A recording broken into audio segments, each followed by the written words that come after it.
The following is a presentation of the Retro Network. SequelQuest Episode 108, a sequel to the epic fail marketing flop of Disney's John Carter.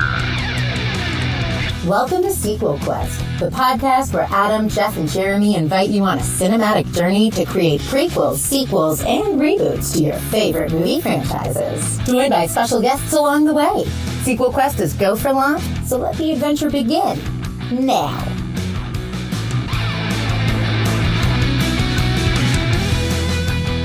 Welcome, inhabitants of Barsoom and Earthmen alike, to the SequelQuest podcast. No parody intro this week, because frankly, who would get the reference, even if you saw the movie? So instead, let me introduce you to my co-hosts for this episode, and every episode, currently bounding across a desert wasteland like the Hulk while dressed like He-Man. It's Jeff. That I am. Next, it's the ginger who puts the red in Red Planet. It's Jeremy. I guess. It's a visual medium, isn't it? Oh, wait, it's podcasting. My bad. And I'm Adam, but if you're a Thark, you might call me California. Okay, that was kind of deep for the movie. We'll get into it. Was that deep? This time around on SequelQuest, we are daring to take on the infamous space fantasy adventure flop, John Carter. Yep, just John Carter. Is this a sequel to that Samuel L. Jackson basketball movie Coach Carter? No. How about a hint on where the action takes place in the title? No? Nothing? Just John Carter?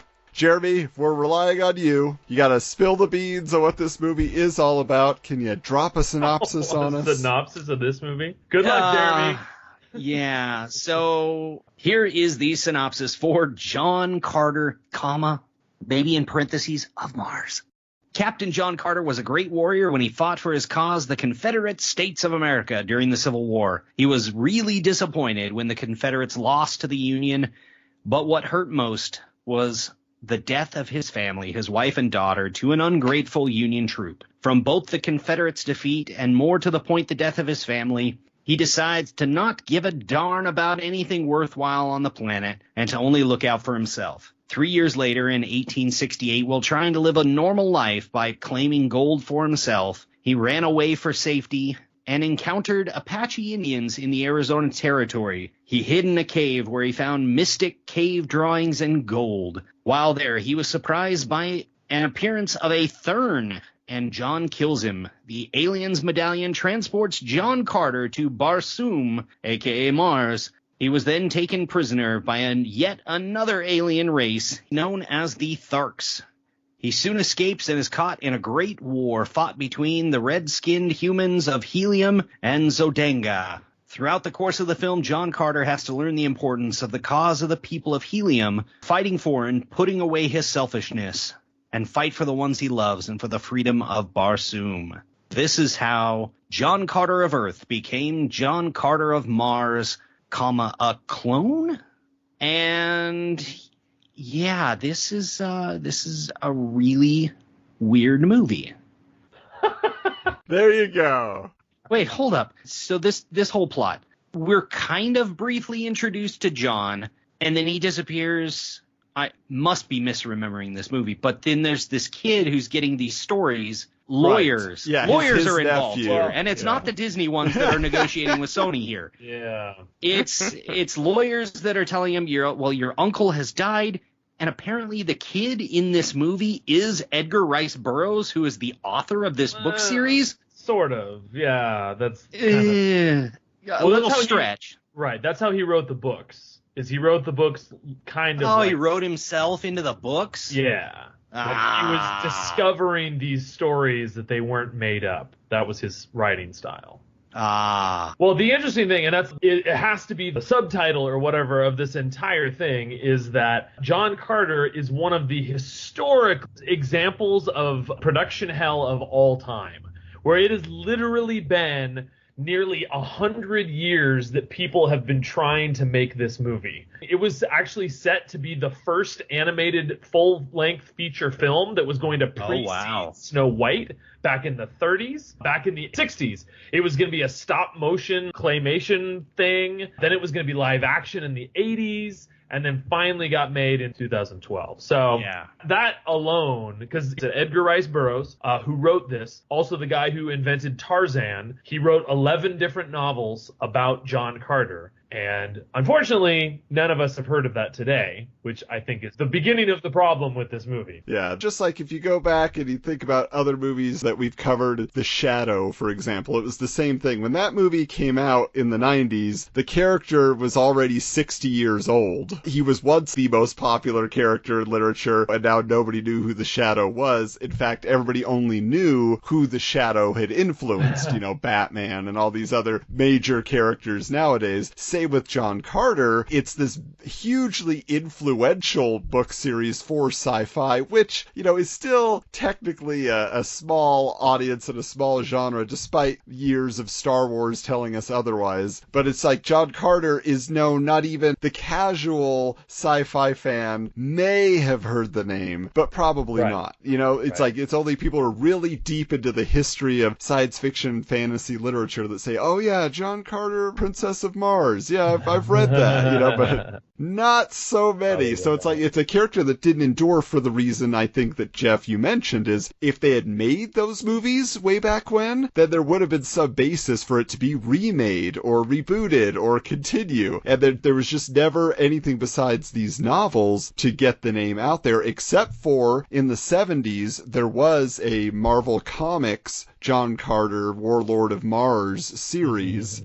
that was running concurrently with, like Conan the Barbarian, which was much more popular than John Carter, Warlord of Mars, But it's like, really, he's only ever been adapted through comic books. And outside of that, he's just had nothing except this movie to lay claim to in a visual sense, aside from some very exciting paintings and artwork for the novels and re-releases of the novels over the years. Also, you said, Edgar Rice Burroughs, he created Tarzan, who is like infinitely more well-known and more popular. So why do you think, what is the difference? I think you're right. It's movies. Is that most of us don't know the books of Tarzan, but we know the movies or the TV shows or the references or whatever. Because, if you think about it, again, if this would have been the first full-length animated film of all time, Snow White is a household name. Imagine that John Carter was made instead of that. Yeah, our world would be different. Would we have a Disneyland? Or would we have a John Carter land?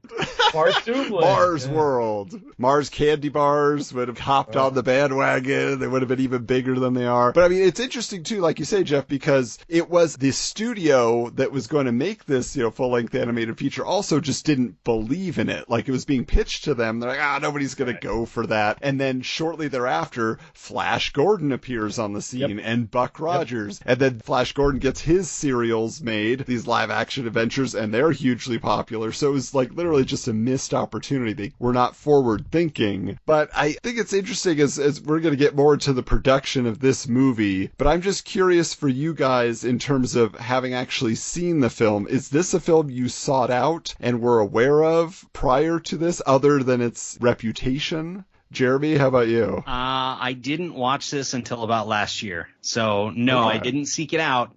It was more of I'm bored. Here's Netflix. Oh, John Carter. Okay. And Jeff, how about for you? Because I know you're someone who appreciates literature. And terrible movies? Well, yes. But, it's always the tough thing. And I would say, as far as John Carter, and we'll get into this, obviously, as we dive into the movie itself, is that, for me, I love a movie so bad that it's entertaining. That's not this movie. It's not so bad that it's entertaining. This falls for me with my apologize to our dozens of fans that are only listening to us because we talked about Jupiter Ascending, but this feels very much like Jupiter Ascending, where it's kind of very ambitious and very big and stuff like that. But for me, you're right, it was something that the reputation, the history, all of that, I had definitely heard about it even before it came out. And so I was always very interested in seeing it, not interested enough to actually see it, but just interested to finally get a chance to see it. I only got to watch it about a month ago. Every time it would pop up on Netflix, I'd always put it in my queue and be like, oh yeah, tomorrow. Yeah. Finally tomorrow came. So Adam, how about you? Yeah, so, okay, well, for me, just fun fact, real quick here, they filmed a great portion of this movie literally just a few miles from my house at Lake Powell. I live literally right next to Lake Powell. Not then. Not at that time, but no, yes, but now I drive by the filming location quite often. But several years before I lived here, I was living in Phoenix, and in 2012 I was engaged to be married, and 1 month before my wedding, for some reason, I went and saw this in theaters. This was the beginning of the end, wasn't it? My wife may or may not have come along. She has no recollection of seeing it until we watched it on Netflix again for this show. But I think I was looking back, I was like, what made me go to theaters to see this? And I realized it was this mysterious marketing, because it was so terribly promoted. I wanted to see what Disney was hiding. I'm like, what are they so ashamed of that they just decided to make it so vague and not really promote it like it's this epic, historical film that, is, like you said, Jeff, 100 years in the making. They didn't even use the author's name in any of the promotion. And so to me, I was like, okay. And I'll just say, up top, when I found out Taylor Kitsch was the star, I already hated him for playing Gambit in X-Men Origins Wolverine. I thought he was a decent Gambit, no? Well, the movie was terrible, and he was in the movie, so by extension, And thus Ryan Reynolds is a terrible Deadpool. Yeah, wait a second. And you got to say, because then you never liked Hugh Jackman as Wolverine anyway. That's not this movie. So this is certainly not an original take, but what many people talk about outside of the quality of the film, which we'll get to in a minute, but they do state that it was the marketing push, that by calling the film John Carter, people didn't know what that meant. Yeah, so it's a boring guy's name. Yeah, there's a lot of internet chatter, we'll put it, that there are conspiracies about this movie. And a lot of it leads to the exclusion of Mars, because apparently that turned off female viewers and made them less likely to want to see the movie. But just being John Carter had them more inclined.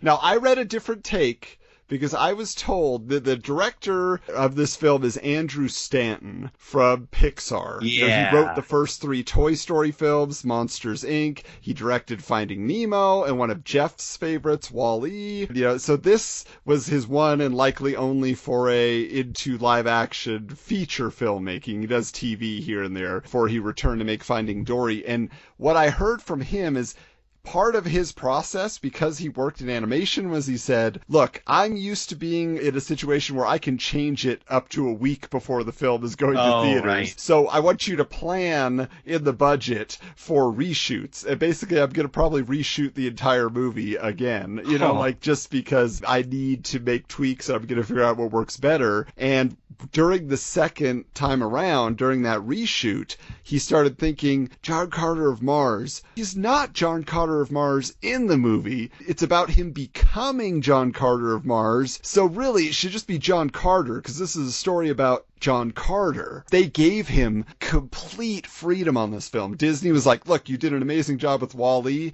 Nobody thought that was going to be a hit, and you did it. Just go for it. So even on the marketing, he had influence, and so he cut off of Mars and just left it as John Carter, because he thought, this is going to be more mysterious for people. I want it to be like a surprise, like Star Wars. Nobody knows what Star Wars meant before the movie came out, and the trailers were pretty vague. And then people saw it, and the kids, it captured their imagination. That's what our movie's going to do. Our movie is the new Star Wars. It's like Peter Jackson renamed Lord of the Rings just Rings, and then let moviegoers discover the world, even though there's all these books. But he didn't let you know it was based on the books. It's just like, hey, good luck. Yeah, I think that was a miscalculation. This debuted the 9th of March 2012.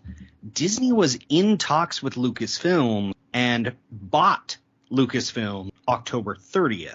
Okay. The part that I had heard is that, or that I've read, I should say, is that there was definitely a blaming the success or failure of this movie on Pixar, and that there was a division among Disney where the president of Disney Films basically blamed and said, hey, it wasn't just Andrew Stanton, it was all of the Pixar guys, and they were the ones that were always kind of encouraging him, like, go for it, man, like, no, like, you got this, like, stick with your vision and blah, blah, blah. It even talks about how he would reject, what was it, like, all of the studio kept talking about, like, his advertising, because he did that big promo with, what song was it? Was it Kashmir? Which he thought, again, was that whole Star Wars vibe of mystery and intrigue and, like, action and whatever, which the studio rejected, or the studio didn't reject. The studio told him not to, and he said, too bad, I'm going to do it anyway, and they gave him that green light.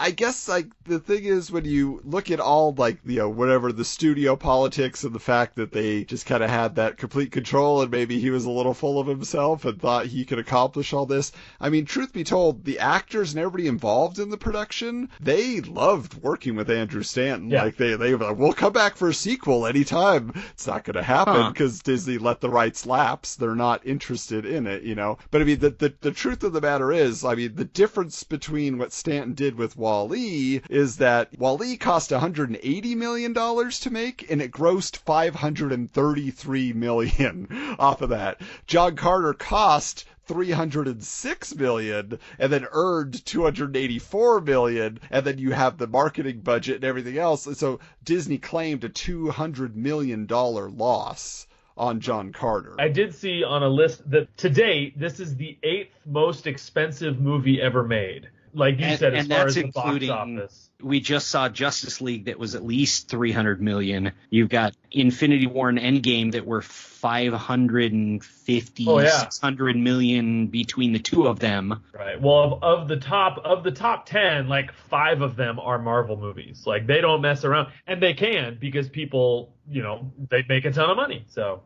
Yeah, and I think, you know, if you look at this also, just think about the movies that came out in 2012 and how old-fashioned and archaic the idea of John Carter is. Because, again, like we're talking about, it was the progenitor of a lot of big movies like Star Wars and all these other, you know, fantasy epics. But that year, we had the first Avengers film coming out. The Amazing Spider-Man reboot came out. We were already in the middle of the comic book boom. So to try to make a movie like this based on, you know, I guess at this point might be able to call it classic literature on some level, you know, it's just not going to get butts in seats, you know, whether or not you're putting Led Zeppelin in the trailer. Well, see, and it's that interesting thing, though, is that this is definitely also in the era of the world building. And that's where we still are, is that there's only so many Marvels to go around. And it was, what was it? I was just watching something about, what was it called? Was it Mortal Engines? Oh, likely, yeah. Yeah, where there was that one. It was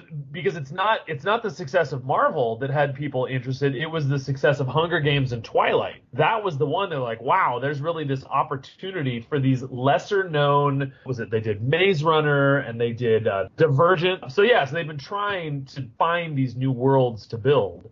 And to have one that already has 11 books written and has history on its side. And that's the thing, like, that I have to give them this is that, like, they went for it, you know? It wasn't the, like, well, let's do it, but we're going to give you a real thin budget. Like, oh, no, they swung for the fences and missed, but they swung. Well, in what ways did they miss? Because let's talk about that. Like, is this a bad movie, or is it just jam-packed with so much mythology that as a viewer who has not read the books, you feel out of the loop? Where do you guys fall on the actual casting and the performances? Like, do you feel like Taylor Kitsch is a good leading man? Are you on board with him as a grizzled Civil War veteran with a tragic past? No. Well, it's the sad thing too it's ironic that I really appreciate with Pixar. Disney doesn't do this. I mean, Pixar has always, if they have names in theirs, that's not what the movie is about. Like in Wall-E and Finding Nemo and all those sort of stuff, you never heard like, come see Finding Nemo starring Ellen DeGeneres. That was never Pixar's thing. So it sounds like that was the same thing that Andrew Stanton wanted to do here. Like, I want to do Star Wars. I don't want to get a bunch of big names. Although, ironically, Star Wars did have big names. It just was Alec Guinness and Peter Cushing were the two big names, and they are the biggest ones on the marquee, too. But, yeah, the no-name thing, I feel like that's a tough sell because now it's not the names that are getting. I mean, even Marvel didn't do that. Marvel used names to get butts in seats. But yeah, even finding a no-namer, Taylor Kitsch just didn't have much charisma, I didn't think. He wasn't very likable. Yeah, well, I think the difficulty for me is just, I mean, number one, we're always down on Channing Tatum. We brought up Jupiter Ascending, but Taylor Kitsch has the pretty boy baby face. Yeah. You just can't hide it. They put facial hair on him. That doesn't help. He just looks ridiculous. Like, he just got a big old bushy beard, especially after he wakes up, from being on Barsoom, and he just looks like an old prospector, which is essentially what he was, I guess, because he was looking for his cave of gold. Right. But it was just like, he just doesn't ever really, like, you don't connect with him. It's like, yeah, he's this tragic figure, but that is even just touched upon so slightly in these like weird dreamy flashbacks that it's just, you never really care about it. And again, you don't believe that he was like a father that had all this history behind him. But at the same time, like, I remember the only thing I walked out of that movie saying was, you know what? That lady who played Deja Thoris, she was great, and Lynn Collins. And I'd never seen her before, but I thought I liked the way the character was written. But in a world of, okay, here's more characters, here's another few names you gotta remember, all of that, like, she was one that stood out. So funny you mentioned that, Adam. She was also in X-Men Origins Wolverine. That's true. I knew it. That was her. She was Silver Fox. Yes. Oh, no. That's terrible. Well, I changed my entire rating there. Right. Did Taylor Kitsch recommend her? He's like, hey, when I saw that movie, she was pretty good. I'm sure there was some sort of connection there. And it is interesting that you mentioned Adam, and I wonder if it's the same thing can be said for the John Carter character, is she felt very 1930s. Like, I feel like that's how they would write a female character in the 1930s, where she has some of that romantic, headstrong, whatever, but still a little bit of the damsel in distress. And so the same thing with John Carter. Like, John Carter wasn't supposed to be Flash Gordon, because Flash Gordon himself was very one-dimensional, but he was still supposed to be kind of that gruff superhero, the savior from Earth, blah, blah, blah, blah. I just feel like that's a tough sell in today's audience. Plus, it's that honoring your source material, which clearly Andrew Stanton wanted to do. And that's the thing for me that I found really fascinating in watching this movie, is realizing this was written in 1930, before we knew anything about Mars. It was 1917. I mean, when they wrote this, they literally thought there was possibility of life on Mars. I was reading something, They said that right before he wrote this, a scientist had discovered what he described as canals from studying Mars through a telescope. And so he had actually put out a scientific theory that these might be dried canals that are evidence of a civilization that may have moved underground. And that's kind of where he started his entire mythology that he was building. But today we know that that's not true. And I mean, Mars doesn't look like they pictured it, and this whole jumping around like you're, Superman or something like that probably isn't accurate. We just saw The Martian, and that's a pretty accurate depiction of what life would be like on Mars. And hilarious. Good job, Matt Damon. So, yeah, I think it's a tough sell. I don't know how you adapt it while still staying true. Even Tarzan. Tarzan was big in the 30s and 40s, and that was a time where, the Johnny Weissmuller serials and all of that was a big deal. People could get behind that, and nowadays, that's just not something. Like, they just tried to remake Tarzan again, just recently, and that bombed. Well, Brendan Fraser couldn't fit into the loincloth anymore. That's George of the Jungle. No, they did the one with, what's his name? Skarsgård. Alexander Skarsgård, I think that one was. The cut one. Yeah. Not the freaky one who plays a clown, and not the old one who's palling around with Thor.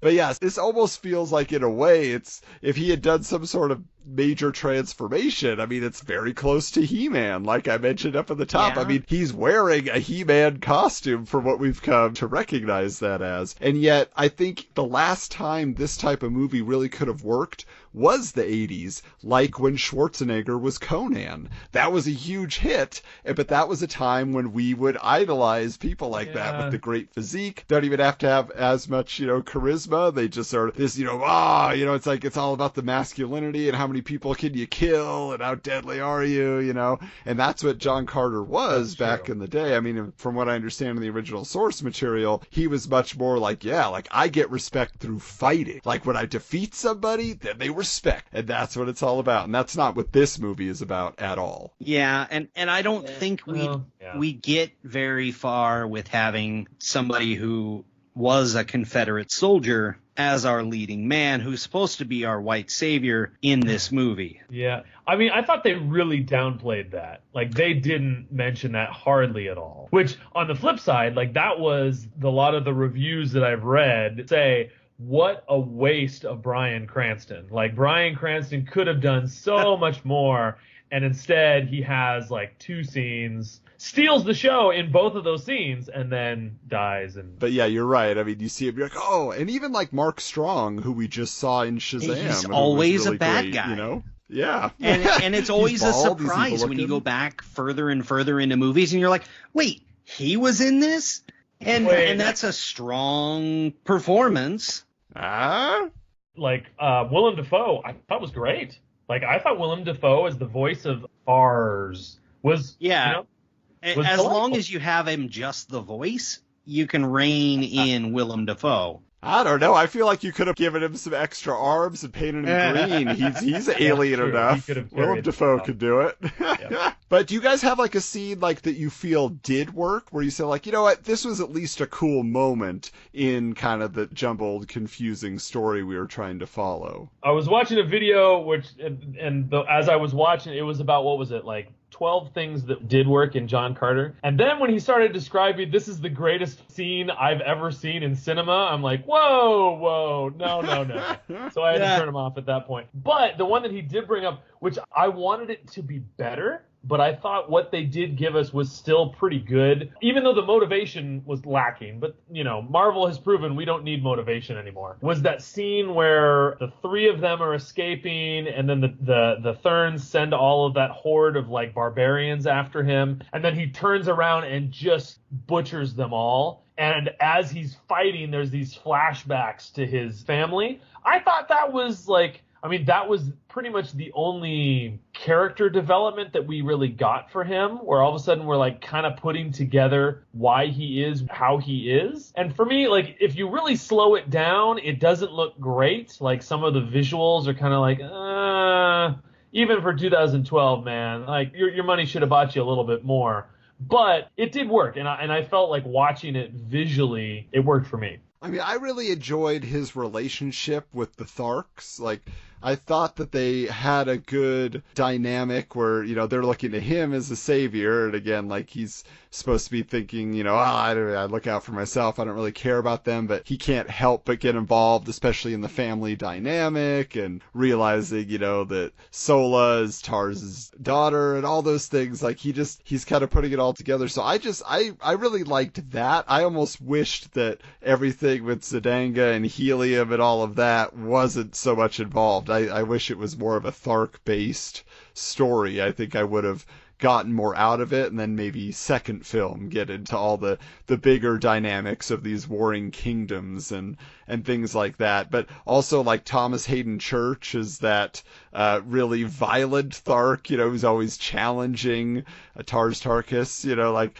I thought that was an interesting vocal casting choice as well, to have, Sandman or Lowell from Wings, however you want to look at him these days.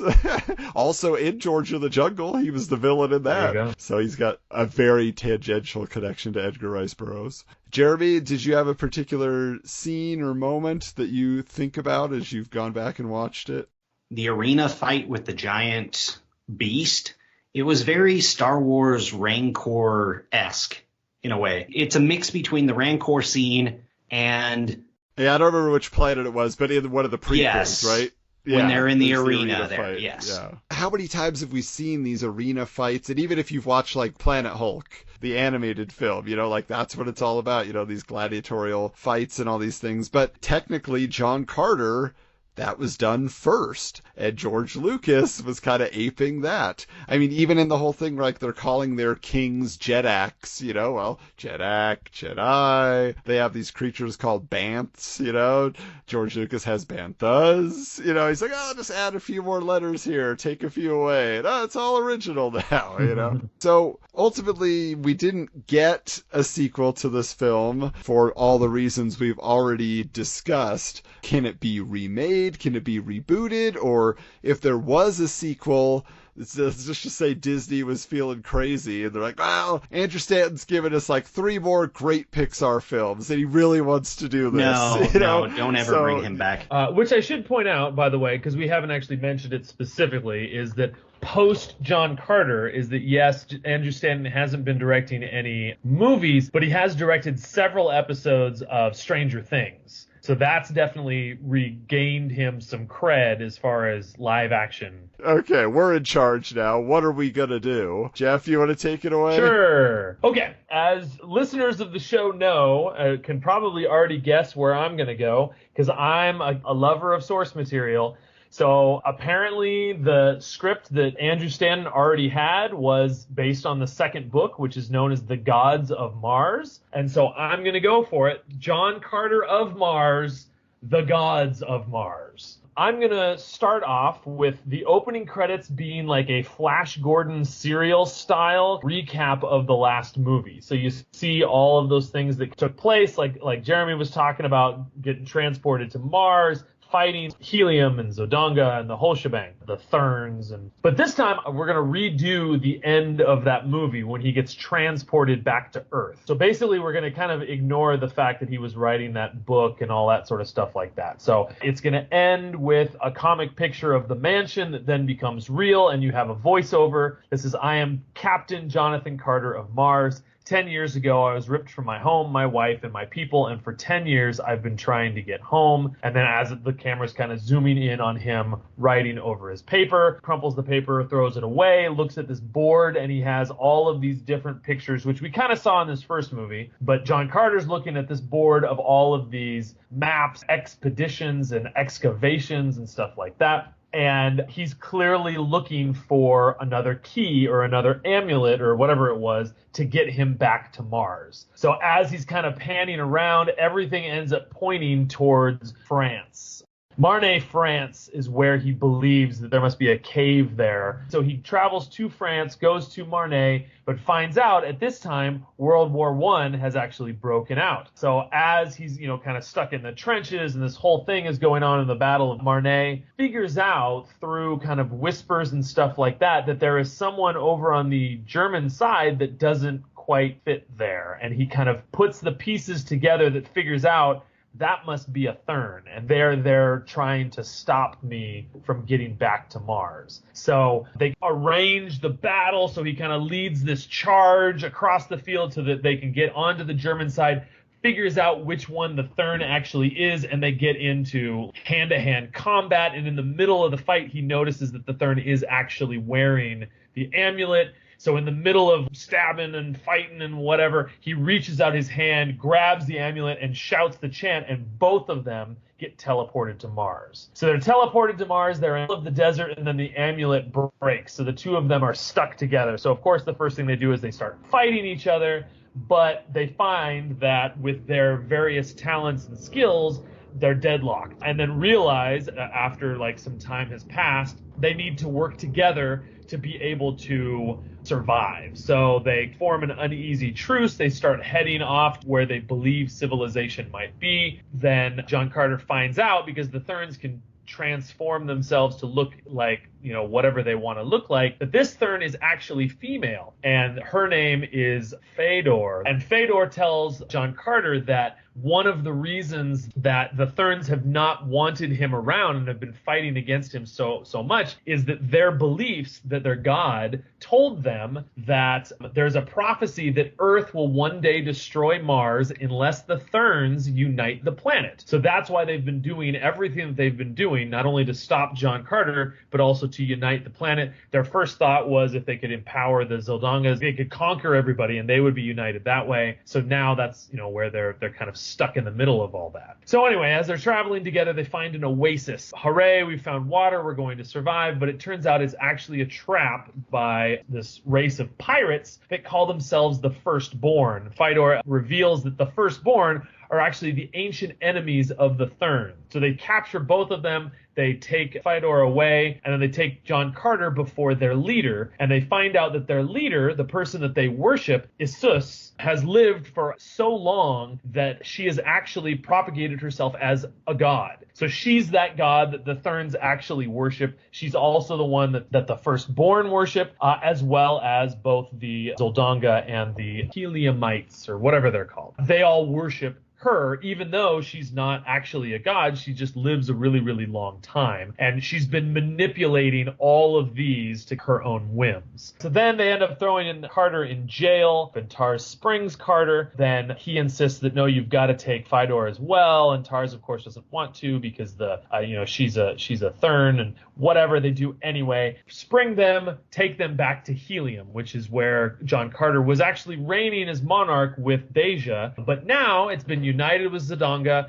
and Carter tells everybody about the fact that their god is false, is that Isus is not actually a god. So they hate what he has to say, so they put him on trial for heresy. He's found guilty, but then Deja, his wife, frees him. Again, he convinces, no, you have to take Fedor as well. We need to go back to Isus and reveal the truth. So the first thing they do is they go to the Thurns, and they say, like, come on, like, your god is fake. Follow us. But they, of course, don't believe him, so they all try and kill him. And as soon as they're all, like, attacking John Carter and he's trying to fight them all off with Deja and Fedor, that's when the Firstborn show up. So now all of a sudden, not only are they fighting none, but those two are fighting whatever. And of course, now the Zildongans show up. And so now we've got all three groups. They're all fighting each other, but they're also fighting Carter. And kind of like the battle turns the tide where the Helium soldiers actually mutiny against the Zildongan leaders, even though they're supposed to be on the same team, but they're not. So they rebel in support of Carter. And that's what gives Carter that opening that he can actually get in there with Tars and Fedor and Deja to confront Isus. She refuses. A fight breaks out. Now it's just the five of them while the battle is raging on the inside.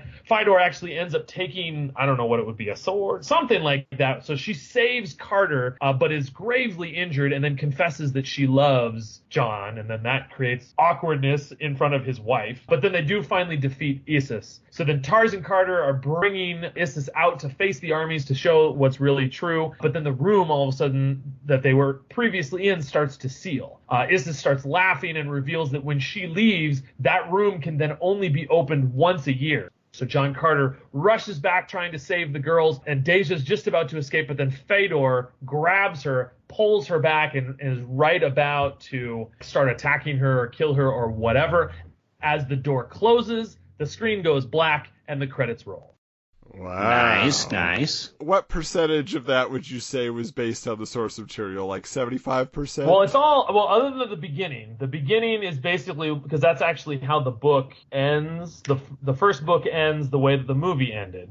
But I didn't like the way they ended it. So I added that first part, and then that whole thing in France, that thing I made up. Because it is a crazy complicated book. All of them are, but this one is so crazy. There's a third person that's also in love with John Carter, and then there's the sunroom, that whatever. So we kind of, yeah. Well, thanks for simplifying it as best you could. I decided to take a bit of the source material as well, but adapt it in my own special way. So, for those who don't know and have not read the John Carter novels, by the fourth book, it was now about John Carter and Deja Thoris's son. So he became the hero of that fourth book, as it was Carthoris, I don't know how you want to say it, but it's a combination of their two names. So, with that, I give you simply John Carter 2, but if you imagine the title, it would kind of be like a mirror image. There is a symbolism in this being the second film and what takes place here. So, I have also fudged a little bit with the timeline. We find John Carter has returned to Mars now 15 years since his original adventure on Barsoom. In that time, Dejah Thoris has given birth to their son, Carthoris, who is known affectionately as Verge, in honor of his father's former title and nickname that he detests, Virginia. And having grown up without a father, Verge is a bit distant emotionally, but wise beyond his years, and assists the head of security, a stoic man named Dijon, who is focused on keeping Helium strong against invasion by constantly fortifying the borders and walling in the kingdom from outside invasion. So Verge resents having grown up in the shadow of the legendary warrior who abandoned him, and always hearing those stories, and claims he inherited no special abilities from the, quote, seed sower, as he has chosen to refer to his father, instead looking to Dijon as a father figure. Meanwhile, we see the body of John Carter awaken in his tomb on Earth, and he emerges with a devious look in his eyes, much to the shock of his nephew Edgar, who thought he had just returned to Barsoom. This version of Carter explains that the medallion must have been a fake, but he's fine leaving that desolate Martian world behind, and that he was foolish to abandon his wealth so quickly. He insists that Edgar refer to him as JC, and sets out making plans for a grand party at his estate. This is not the John Carter we know. Back on Barsoom, Carter is awakened now and is told by Dejah that his absence left Helium vulnerable, since other factions sought to challenge their champion, who was no longer there to face the invaders. As a result, the kingdom and its people have lived an insulated life on the defensive. It is revealed that in the early days they did send out a pair of agents to find Carter on Earth, but never heard back, and they were written off as lost in space. Word gets out about JC's gala on Earth, and it is a spectacle of opulence, with elephants and giraffes roaming the grounds, circus performers, liquor flowing freely as JC entertains many beautiful women. He is approached by a mysterious man who informs JC of an expedition that could be funded to uncover a vast treasure in the jungles of the Amazon, but they just need to hire some mercenaries first to wipe out the locals who guard the riches as sacred. JC is very interested and agrees to discuss it further. In the morning. Also at the party are Kantos Khan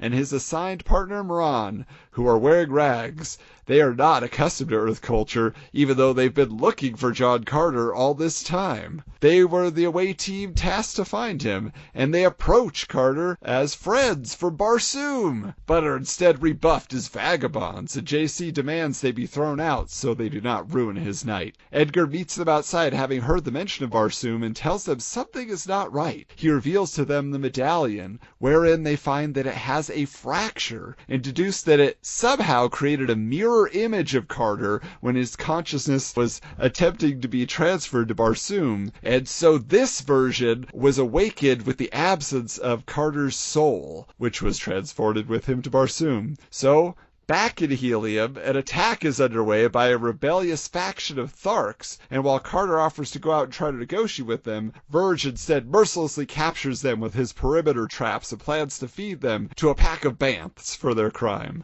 Carter objects to this, but soon realizes he has no sway with this new generation, and so he takes matters into his own hands, bounding to the scene of the capture and releasing these Tharks, led by a battle-worn Sola, who demands an explanation for why the treaty between Helium and the Tharks was abandoned, as Helium has been secretly stealing treasures from the cave of their goddess. Kantos Khan and Moran return to Barsoom and reveal the situation with the dual John Carters, just as Verge figures out that Dijon is the one masterminding this pillaging of the Tharks to gain an ancient power that will make him a god of Mars, and is also the mysterious man convincing JC to uncover the earthbound fragments for him that will complete the transfer of Martian energy to Dijon. This helps the father and son patch up their relationship, as Verge realizes his other father figure was a traitor. Because Carter can't return to Earth while his double is alive, Verge ends up going to Earth in his place, where, because of his Martian heritage, he has superpowers that help him combat the army of mercenaries that JC has hired and are pillaging the Amazonian artifacts. But he is too late, and Dijon begins absorbing the Martian energy,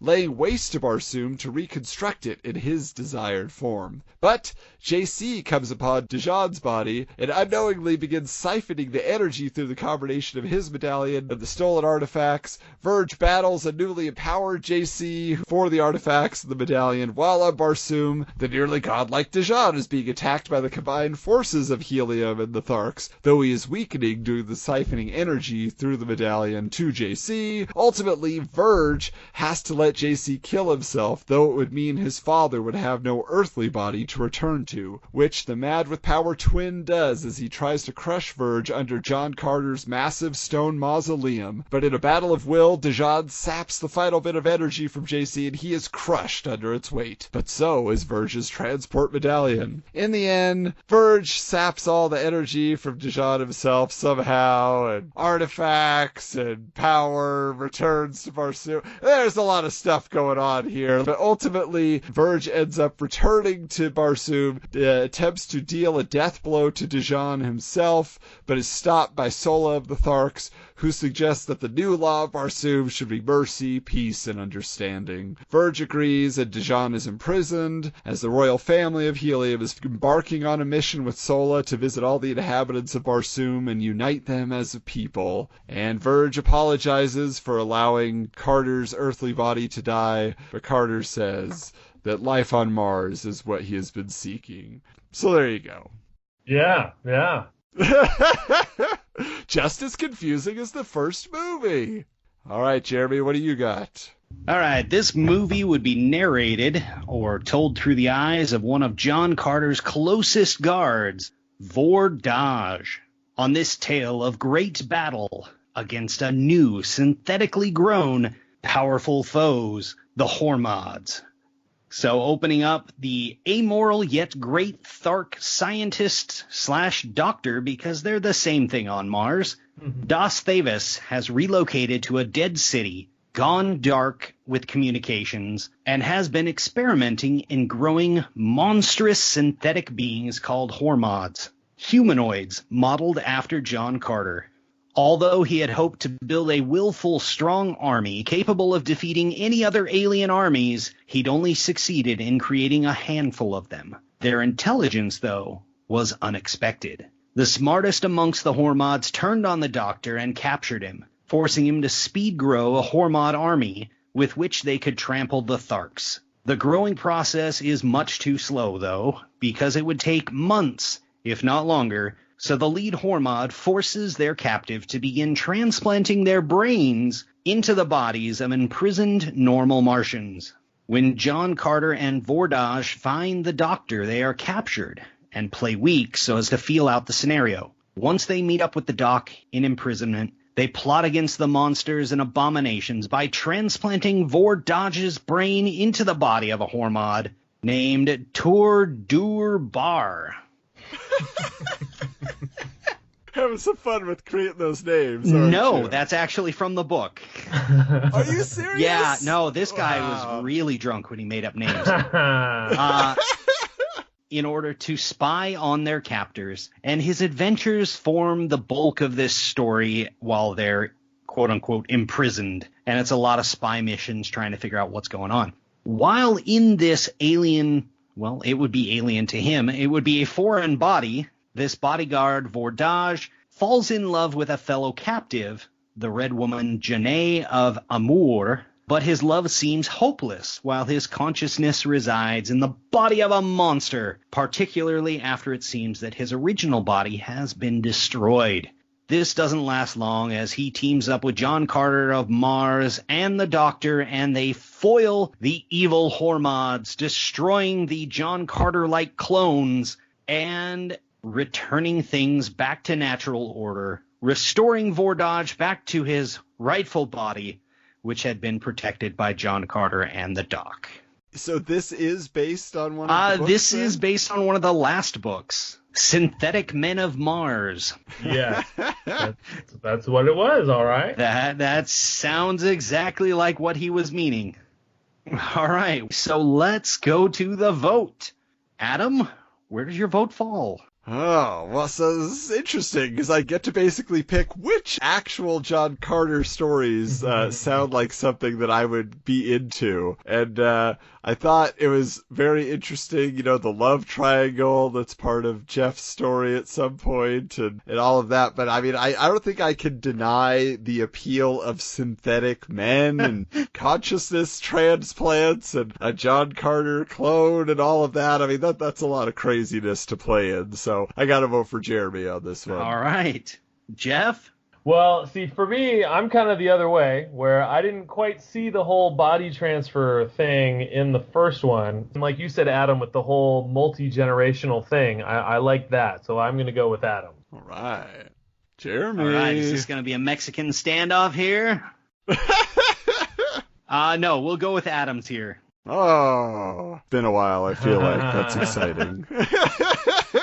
So, what do you guys think? What were some questions that you had? Because, like I said, I was throwing a lot at you and trying to make up a lot of my own mythology while working with what we were given. So is most of the movie on Earth as they're kind of jumping back and forth trying to protect the body, or what? No, I would say it really is the stories going on simultaneously. It's a concurrent narrative, just to say that you keep jumping back to, JC. I don't want to call him the evil John Carter, but maybe like the amoral John Carter. He's just kind of like, whatever, I just do what's awesome for me. And so you're kind of seeing what's going on and how he's being manipulated. So there's a big part of that. It's supposed to be in some ways like a parallel. I didn't play up so much with Edgar being there, but Edgar would be a character that's with JC who just can't believe all the ridiculousness that he's getting himself involved in and the way he's spending his money. So it's kind of like,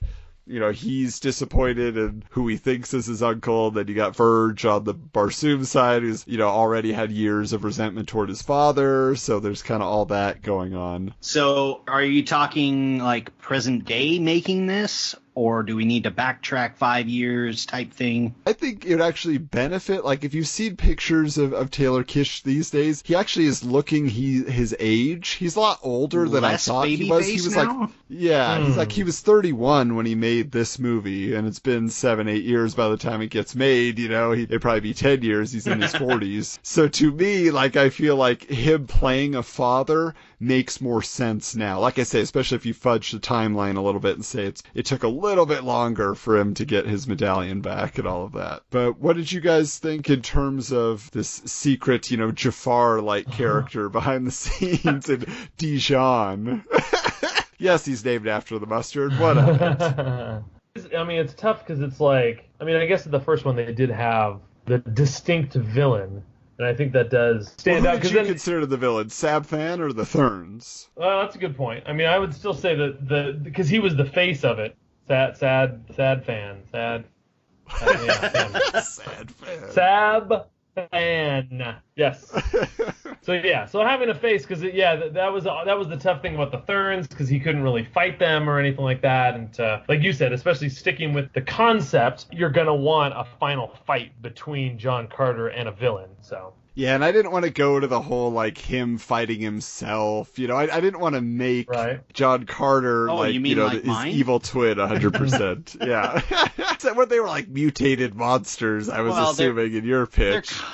They were based off of John Carter, so. Yeah. There would be some differences, enough to get a stunt double in there without any issues. Yeah, well, and I think it's worth bringing up, too, is, the whole concept, because of everything in the film and of the John Carter mythos, the thing that interested me the most is that it wasn't like a Star Trek transporter. That's not what the medallion was, because as we saw in the movie, when he gets transported back, his body has grown a long beard and, how he didn't die, just sitting there in this state of nothingness in a cave with no food or water or anything. But, so it's your consciousness universe, and then, like you said, a clone gets created on Barsoom, it's basically another version of you. So that's why I use that as the jumping off point for it all. Like that, I just feel like is the most interesting element of that universe. But did that sit okay with you guys, that fracture of the medallion causes a double to appear? You're all right with that? Yeah, I mean,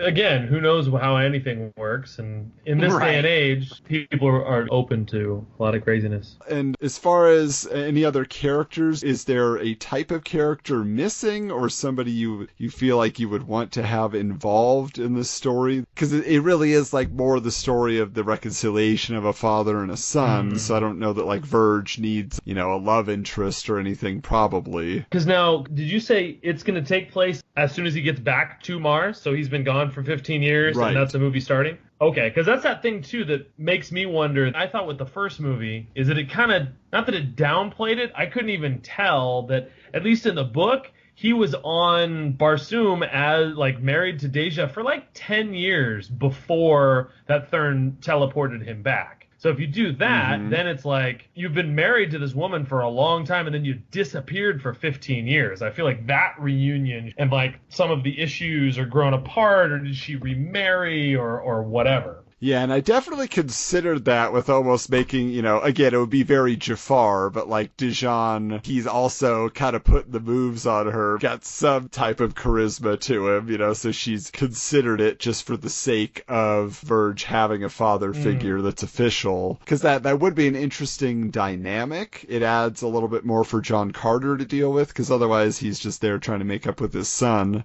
But if you add that wrinkle, that at least a source of comedy it could be. You could have a little bit of fun with that. What if, instead of the broken medallion angle, what if we did something so that Deja, for 15 years, was trying to figure out how to get to him, and that somehow the combination of those two, that's what causes the schism? Well, that could work, because that was the other thing I was considering, because, again, he has his body on Earth, so when he transports back, what happens to the body that was created on Barsoom? Is that just there in a stasis? Right. Does it just evaporate? Yeah. And so it would seem to me that, maybe that is something where they kept his body preserved, and then in that process, like you're saying, trying to make some sort of connection. That could even play into Jeramy's pitch a little bit, just the idea of that somebody's like, well, we're going to try to awaken him, and then they're getting the idea of cloning a John Carter, that changes the story quite a bit, but... Because that's the other thing, the only reason with the medallion fracture being a part of it is that it places that as a central mechanism throughout the film, like we said, with all the back and forth that's going on. Right. So it kind of makes that a focus. So if you take that away, it creates a much different focal point for the narrative, I feel like. But like you say, if she's trying to contact him, she's sending telegraph messages like he did in the beginning. He doesn't understand them because she doesn't speak English, and they're like, it's just a bunch of symbols. I don't know. So I had the Tharks, but I only had Sola in this. So I didn't know if you guys felt like, does Tars Tarkas need to have a role to play in all this? Does he go to Earth? It's like, uh-oh. Because I didn't have Thurns. There were a lot of characters I kind of didn't involve, with the Zidangans or anybody. I kind of wanted to pare it down and simplify it somewhat, make it a more personal story. That's the challenge, and that's what I think was one of the things that was so difficult for this first movie, is that same thing with Dune, same thing with Jupiter Ascending, is that how do we cram all of this into 2.5, 3 hours? Yeah, I think simplifying it gives stronger what you already have. I feel like at least some lip service to Tars. I don't know that he needs to be a significant part.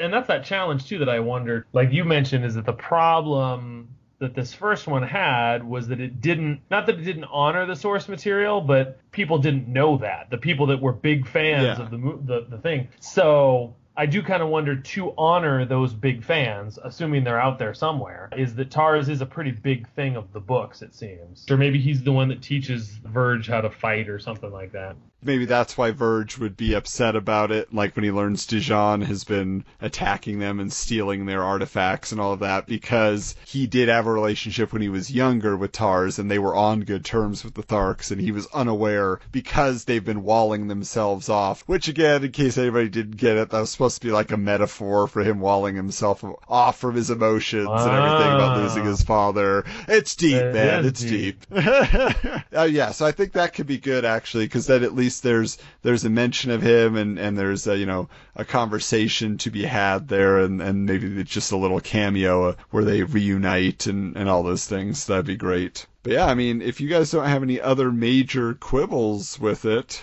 I guess you guys have an idea for a good character actor you'd like to play the villain? You want to get Bryan Cranston in there as Dijon? Always. Give him his chance? Christoph Waltz, as always. He'll steal the show, though. Especially if you're going him up against Kitsch. Yeah, Taylor Kitsch wouldn't stand a chance, would he? But then again, it's not like his role in this, it's somewhat minimal. I feel like he's there, but because it is more of a, I don't know if you'd really call it an ensemble piece, but I feel like he is sharing it with whoever the actor is that's going to play the son. I wouldn't feel too bad if you have somebody like a Christoph Waltz, or if you look at the people of Helium, a lot of them were actors from New Zealand, like they were Kiwi actors. So I wonder if there's somebody that we should include that maybe, has not been utilized but might have that. Like, for example, we just reviewed Hobbs and Shaw for our last sequel chat. You got that Cliff guy who was in there.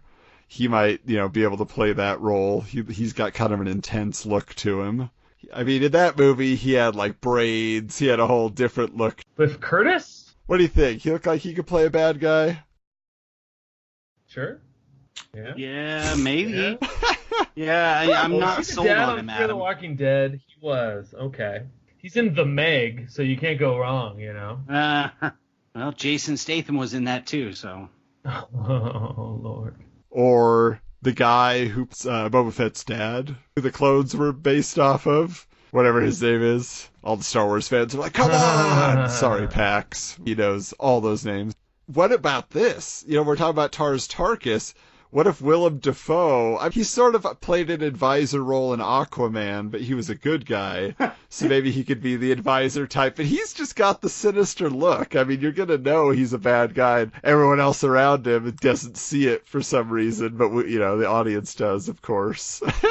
Because you got to love Willem Dafoe. He'll always bring it. Keep it in the family. What do you say? Yeah, because again, I think you want Tars around there and to have Liev Schreiber. Now we got to reunite more cast members from X-Men Origins Wolverine. That's what we make these movies for.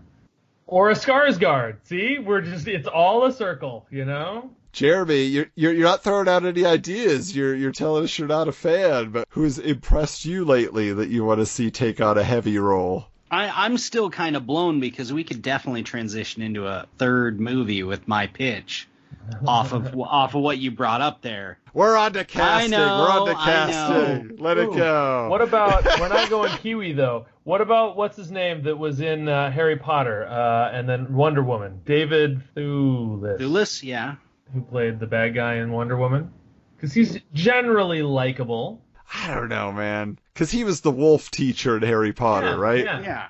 He was like it. No, he's too goofy looking. He was the worst. But he was the bad guy in Wonder Woman. I know, and that was terrible. Remember when he got his stupid head on a giant muscular body? That's not what he's gonna. Now, because the other option that you could do is, I mean, you don't want to go full on Fantastic Beasts or anything like that, but you could make the subplot leading into a further sequel, trilogy, whatever, is that this person is actually a Thurn, so that he can shapeshift. He's kept this one thing. So you could actually cast multiple actors, actress. Who knows? Well, that's true, but I didn't like that about the Therns. I didn't like all this, like they're the secret bad guys hiding behind the scenes, keeping everything moving. Like, I enjoyed your explanation and your pitch made me understand what they were about more. But I just like, I don't know, that's why I didn't include any Therns, because they were like my least favorite characters in the film.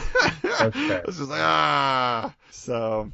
This David Thewlis, maybe I'll let him take another swing at it. Maybe he can impress me. Because like you say, if he can flip on us and we sort of like him and then we realize how evil he really is, then I think that's an easy way to go.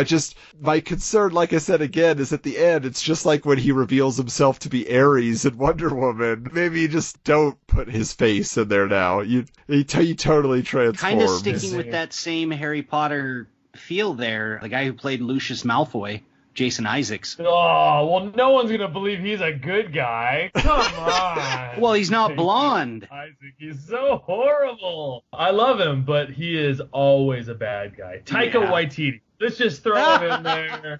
You never know what you're going to be a villain. So he's kind of an eccentric, goofy bad guy. Yeah. Well, if we're sticking Marvel, I mean, Paul Bettany. That's always would be a fun one. He was pretty good at Solo, right? No one's good at Solo. Well, if I'm making the executive decision, I'm going to have to go with Paul Bettany on this one as Dijon. But then the next question becomes, who is going to play Verge, right? Who's going to play the son of John Carter? Dylan O'Brien. Okay, what's he from? Teen Wolf. Maze Runner. He's the main guy in Maze Runner. Okay. Oh, Maze Runner is... Yeah. Okay. Thomas. I like that, because I was going to suggest, the kid who played Billy Batson in Shazam, Asher Angel, right? Yeah. Is that his name? Yeah. He played that role of that kid, without parents who didn't really feel like he connected, but he kind of, you could still like him, because that's the thing. Oh, like, no. You don't want to hate Verge, go your route there, Adam, because Dylan O'Brien's almost 30. Oh. But he doesn't look it, though. Right, but neither does Taylor Kitsch. Well, he does now, apparently. It's like an old man. Yeah, well, he's showing a little letting age. the gray come in. Yeah, I mean, I think Asher Angel, that would actually be pretty interesting to see him take on that kind of role. Be a little bit more, not that he wasn't dramatic in Shazam, but I think there was a lot more comedy that he was playing the straight man in. So in this case, we could do a little bit more dark and brooding for a while. And, so, I mean, I think that's ultimately it. Now, so the question that becomes then, as you said, we don't want Andrew Stanton back.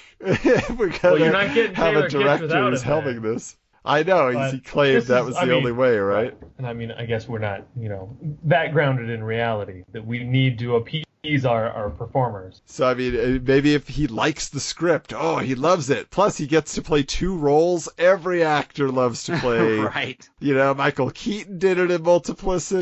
Doesn't he get double scale for that as an actor? Like, I'm playing sure. two different characters? I mean, you can definitely entice him, and it can be just that, I didn't want to do it unless the director came back, but the script won me over.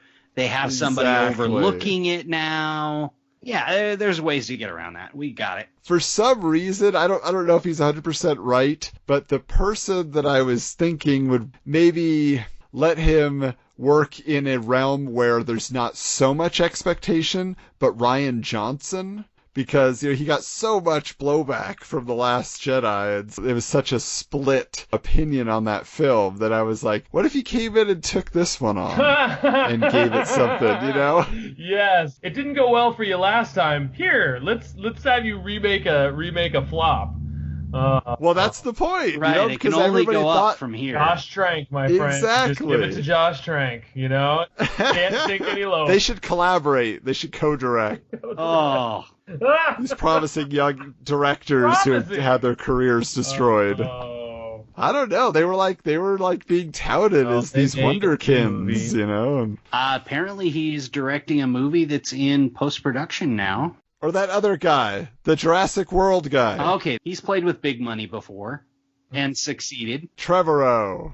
He's in that Disney pocketbook. I don't know. He might be a little miffed because he was supposed to be doing episode 9, and JJ had to come back in. Yeah. Well, this is his movie where he sticks it to JJ, and he makes John Carter 2 amazing. Makes his own Star Wars. He wrote Jurassic World 3. John Carter 2, a Colin Trevorrow picture.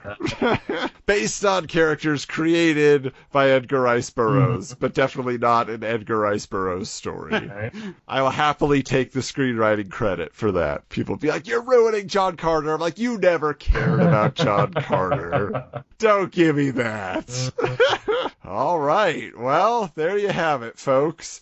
Thanks for giving us a listen, and hope you like this discussion. I mean, John Carter is a fascinating tale of hubris and bad timing, I guess you would say. But now maybe there's another chance for it in the future. Maybe John Carter 2 is going to bring him to the forefront.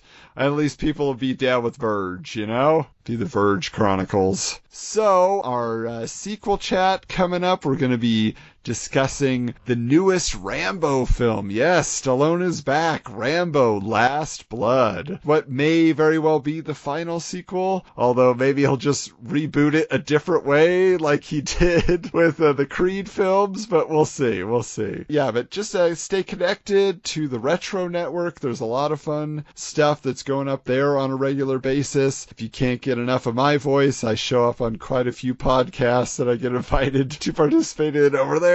Next time around, we will be coming back with our Halloween episode, so we hope you get excited for that, and that you will look forward to what spooky stories we might bring your way. So, until next time...